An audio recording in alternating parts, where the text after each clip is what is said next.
Finally, we're getting a big update for Hell Let Loose. The release date is May 17th, so just 1 week away. And I know a lot of you have been playing longer than I have on console, and you're really excited for this update. So without further ado, let's get into the details. So Hell Let Loose was released October 5th, 2021, and since October 5th, 2021, there has not been a single update to any console version, whether it be Xbox or PlayStation. There hasn't been a single update for either of the systems. So I'm just going to mention that first. So this is the big first update. So let's take a look at the Hell Let Loose Reddit here, the console update number 1. Hi everyone, we are delighted to confirm that Update 1 for PlayStation 5 and Xbox Series X and S is preparing for deployment. The first content update for Hell Let Loose on console encompasses a bulk of new material including Soviet forces, maps, weapons, vehicles, and much more for you to enjoy out there on the battlefield. We've even crammed in some extra content, expanding your arsenal with the M97 trench gun, the FG42 rifle, and a host of extra maps to muddy your boots in. So woo, that sounds pretty awesome. This update brings us one step closer to full parity with PC content and will be free of charge. Listed below, you will see a comprehensive listing of the new content, bug fixes, and stability improvements that have been added to enhance your experience. As always, we'll be collecting and reading your feedback in here, so please don't hesitate to share your thoughts and impressions with us. So if you have any issues or anything, I'd go to the Reddit and spew your bullshit onto there. We know you're all keen to get stuck into the update. Your patience over the past few months has been appreciated, and we cannot wait for you to experience the fun. Hell yeah. All right, let's get into some of the deeper details here. The release date is May 17th at 12 p.m. BST, 7 a.m. Eastern Standard Time on both platforms. Here's your little new maps, new weapons, new vehicles, and much more. Xbox Series X and PlayStation. Okay, so this is a few words from Max on the update. Hi, everyone. We've had many conversations internally about the release of the Soviet content in the context of the current conflict in Ukraine, and we're keen to make sure that we're not profiting from a real-life war. Although the differences between conflicts may be obvious to many of you, we'll break down some of the reasoning below and outline our conclusions. So you can pretty much like guess where this is going. And I mean, the two wars have nothing to do with each other. I don't see why you shouldn't be able to make a game about World War II. It has nothing to do with what's going on with Russia and Ukraine. Whatever your feelings about it, whatever you think about it, doesn't really matter. We're talking about World War II, not current state of Russia and Ukraine and all that bullshit, right? So he goes on to say, in terms of the game itself, there's also the obvious fact that the content has been available on PC since July of 2021, and our console update is designed to bring the console build of the game to parity with the PC version, in line with our messaging since the console release in October of 2021. The release of this content is extremely important to our ability to merge both work streams and continue forward with the development across the title. So that's awesome. Finally, our perspective as developers as a historical war game is that we strive to respect the source material the best we can. This is just going on about, making the distinction between what's happened, what's happening, and what they're doing. So, I mean, most of us, I think, pretty much know and don't have to be told. All right, so now we're getting into the meat and fucking potatoes of this update. So the full list of content and changes shipping with update number 1. Maps, we have Stalingrad, Kursk, Saint Marie Dumont V2 replace SMDM V1, Foy US offensive, Hill 400 the Germany offensive, Purple Heart Lane Rain German offensive. I assume that it's the same Purple Heart Lane that we've been playing, except they have rain in it, maybe some mud, I'm not sure. And Karatan German offensive, I think that's how you pronounce that.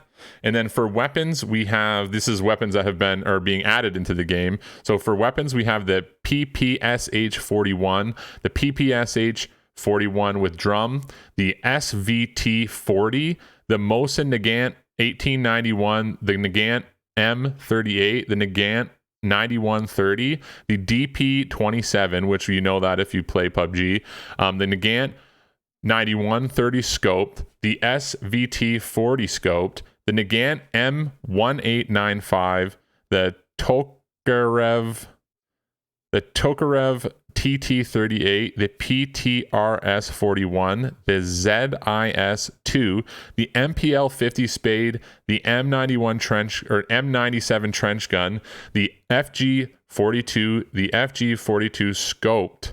And then for explosives, we have the RG42 grenade, the RDG2 smoke grenade, the Palms AP mine, TM38 AT mine, the Satchel Charge SOV. So what I think the equipment is just this is the Soviet versions of everything that we already have. So I don't think I'm going to go really over that.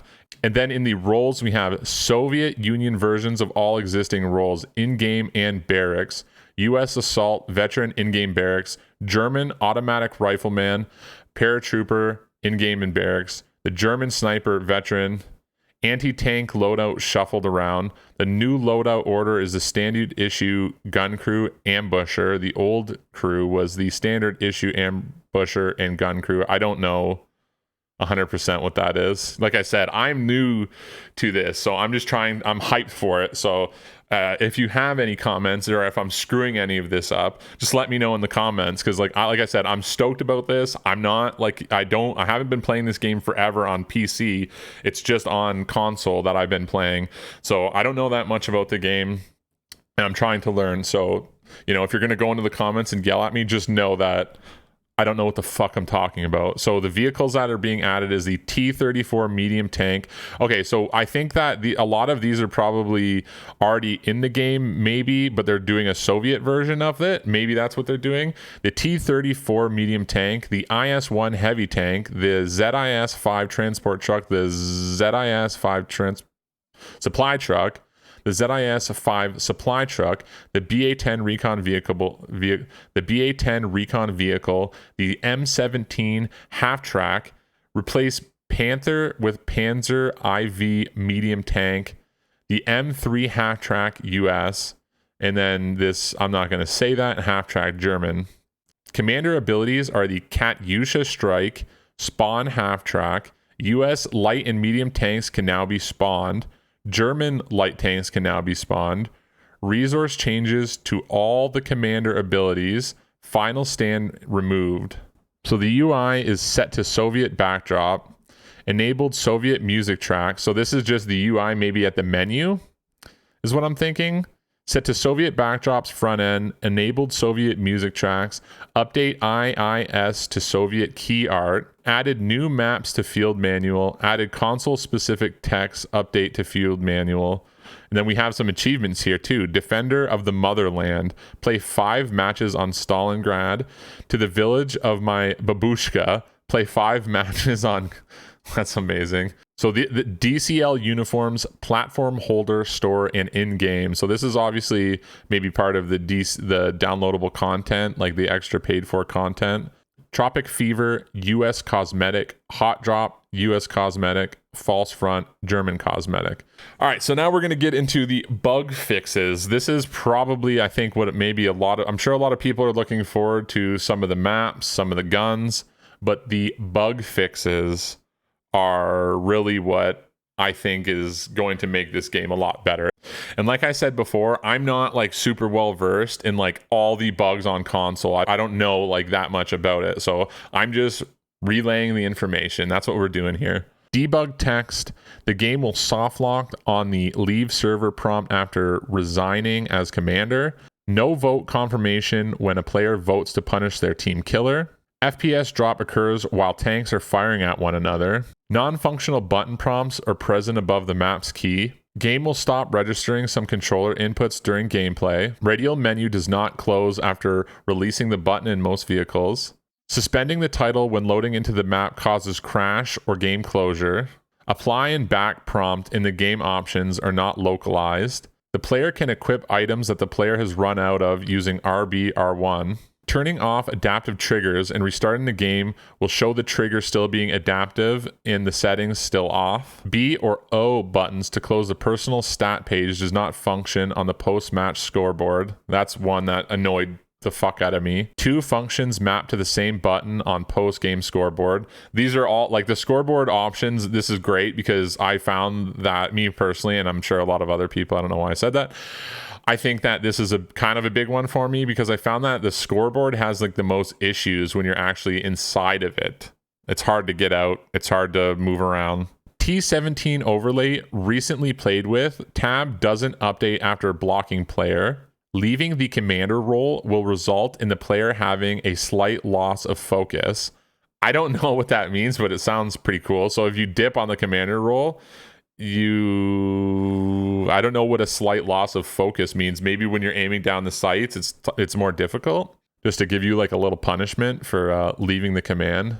Invert axis controllers don't function when using an anti-tank gun. The player will receive a network error message if they initiate matchmaking immediately after they cancel it. Noticeable LOD transitions for sandbags.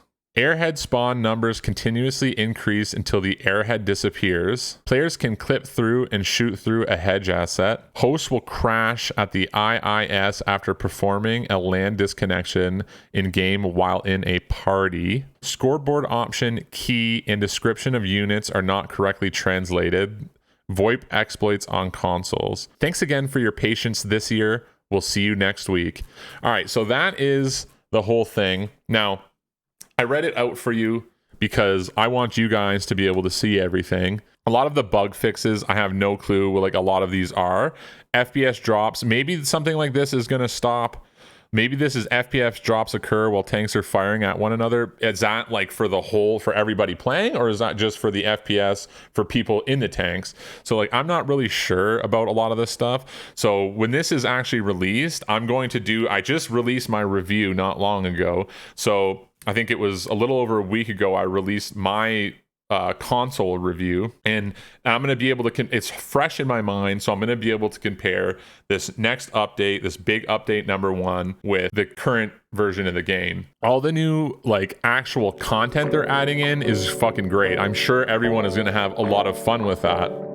But what I think a lot of people are interested in is the performance. So that's going to be the big one. Content is great. Like, content is really good, and we've got a lot of content here.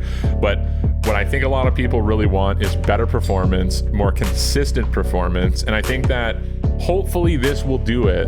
I'm hoping, because like I said, it's been what, like 7 months, 8 months, right, since it's released with no updates. So this has to be a good update. This has to improve the performance of the game. All right, guys, so that's it for the overview. I hope that I kind of brought everything to you that you could really see. And I think as the week goes on, there's going to be more people talking about it. There's going to be people who know the game better than me who are going to be talking about it and making YouTube videos. I just wanted to get this out there for you guys because I had a lot of people asking me to cover more of Hell Let Loose. And even though it's not really something, like, I'm not going to get stuck on Hell Let Loose and only cover Hell Let Loose. I love reviewing all games and games that are coming to Game Pass just because financially it's a pretty good deal and it allows me to review a lot and to get creative with these videos. And I appreciate everybody who, I mean, you guys made my last video, my Hell Let Loose review, is like almost at 2,000 views, which is huge for me. So I really appreciate you if you interacted with that video, if you even just watched the video, you spent time watching it, you know, you commented on it, liked it. I appreciate you very much. I thank you guys.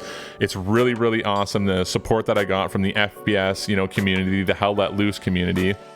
You know, there's some sassy motherfuckers out there bitching about things and stuff, and that's fine. But that's pretty much it. Thanks for watching, guys. Take care.